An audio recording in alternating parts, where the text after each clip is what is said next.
notice we gave out, we have a letter here from the Kollel written by Rabbi Diamond. So one might think, why am I bringing a letter from the Kollel from Rabbi Diamond to our Maor High School open house? First of all, I'm a rabbi who studied in the Kollel since the inception of the Kollel, 1979, over 30 years. And one might think, and people think, that really Maor talks about college preparatory. The main theme of our school, of course, is Torah, but also at the same level, prepare the children to enter college. Now, either you're going to college or you're learning in Kollel, right? It's not either you're going to go to work or you're going to learn in Kollel. They don't seem to blend and doesn't seem to go. So why am I giving out letters from a Kollel when I'm talking about an open house from Maor? The answer is it's not really a contradiction whatsoever. The Kollel has always been open. It's called the Sephardic Torah Center. The Kollel is a community Kollel, meaning that the Kollel is open to serve the community. We learn Torah day and night, and we serve the community. It was always an open place where people come and study Torah at night and in the afternoon and Sundays. That's been the purpose of the Kollel. However, now the Kollel has entered another area. Since the inception of Maor, we entered a new area. What do I mean? The Kollel is always serving the community, and now the Kollel wants to serve the community at another level. And that level is that today there's a tremendous thirst for Torah amongst all people of our community. You go to the shuls at night, they're full with kids, elementary, high school kids, that are studying Torah on their own free time. So the thirst for Torah is tremendous today. And on the other hand, not everybody is planning on learning in Kollel.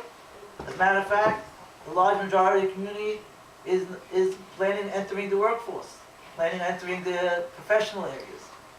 So what do? The Kollel again steps forward and serves the community. We opened a school that is fully committed to Torah learning and is fully committed, without apologies, without holding back, to offer the full college courses, that preparation, SAT preparation, everything that's required for a child to get ready to enter college. Because this is where the community is today.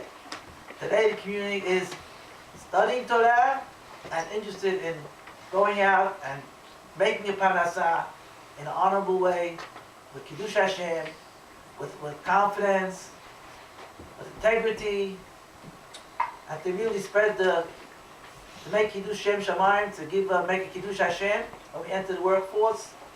This is all Torah.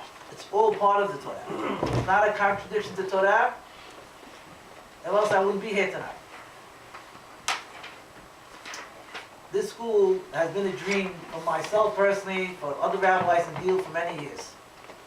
That we could have a school, the Yeshiva, that could attract, that could serve children that are in the community schools, whether they be in Hillel, whether they be in Magen David, whether they be in Shai Torah, or even the public schools. Kids that are ready to come to school, come to Yeshiva, get educated, to really make a real effort for their future. These are the kids that we want, and these are the kids that we have. We have 4 years already under our belt. This year we're graduating our first year, our first grade. It's the 12th grade. And in another few weeks we're going to Eretz Israel together with the graduating class to go visit the different yeshivot that they plan on going for 1 year and coming back and starting their college career. The entire graduating class has applied to college, every last one of them. Some of them have been accepted already. Some of them have scored really very high scores on the SATs and are looking forward to a college career under our wings, under our guidance. We're not intending on sending a kid to college where he's not going to be helped, where he's not going to be connected. We want to remain connected with that child. We want the child to have that great education, at the same time have a safe environment where he could come and study and pray, and at the same time excel in his college studies. That's our goal. And that we promised to the community 4 years ago, and now we're delivering on that promise. People are skeptical. See a guy standing with a black hat talking about college. What is this guy talking about? Right? So it seemed like almost like a joke. But now, Baruch Hashem, it's a reality. After 4 years now, we have the kids They graduate and they're all very happy and all confident and ready to move to the next level. And we're ready to follow them. We're going to hold their hands throughout. We're going to be connected with these kids for always. That's our goal. So Baruch Hashem, it's a dream come true in our school, and there's a lot to talk about in our school. And hopefully you'll hear a lot about our school tonight. I just want to give you one piece of the Beit Torah. It says in the Perashah, we read this Pei Shabbat, Vayelech ish mibet Levi, Vayikach et bat Levi. The Torah talks about that Amram and Yocheved were once married before, and he left his wife because of the terrible decrees of Paro. And the rebuke of Miriam, Amram remarried his wife Yocheved again, and they had a new son, a third child, Moshe. Moshe Rabbeinu was born from this wonderful two parents. Moshe finds in the famous question, we're all familiar with the question perhaps. Why does it say, Vayelech ish mibet Levi, Vayikach et bat Levi? Say the names. Say Amram went married Yocheved. It said even better, this week's Perashah, Vayera, when it talks about the lineage of Moshe Rabbeinu, it mentions the parents of Moshe and Aaron and Miriam. It says Amram and Yocheved. So if you already mentioned the name in this week's Perashah, why didn't you mention their name when they first got married? So he answers like this. He says Moshe was born in last week's Perashah.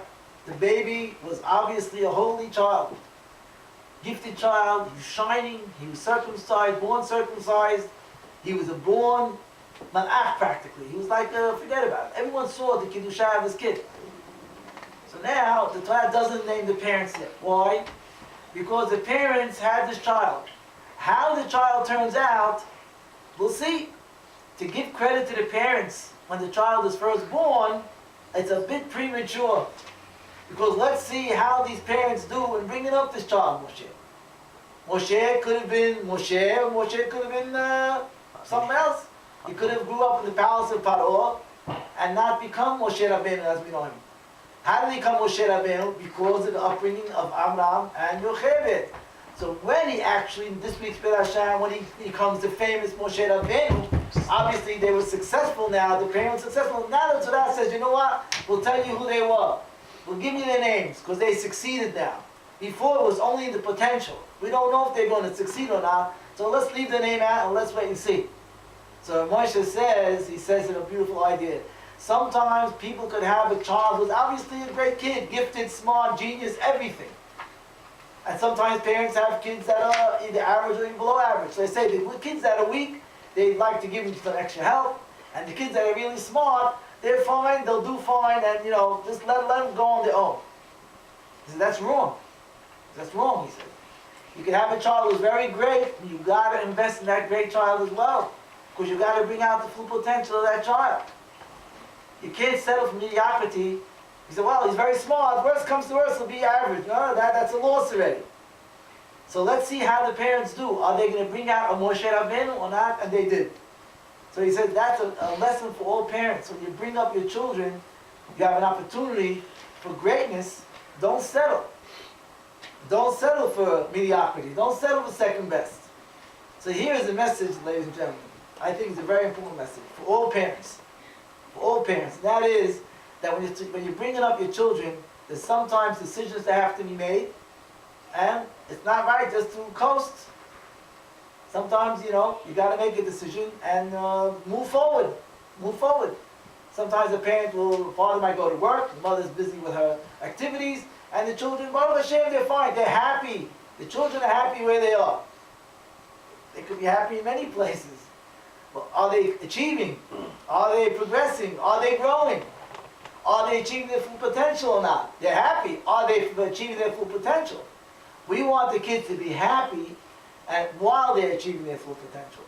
That sometimes requires a decision, a real thought-out decision about where the child's going to, what school is going to go to. So that's what it's all about, and that's why we're here tonight to show you the advantages of our yeshiva, which are very great. And we feel that the people who make that decision to come to our yeshiva, it's a life decision that's going to make a big difference in the child. And how the child is going to grow up, and how the child is going to succeed, and how the child is going to have confidence.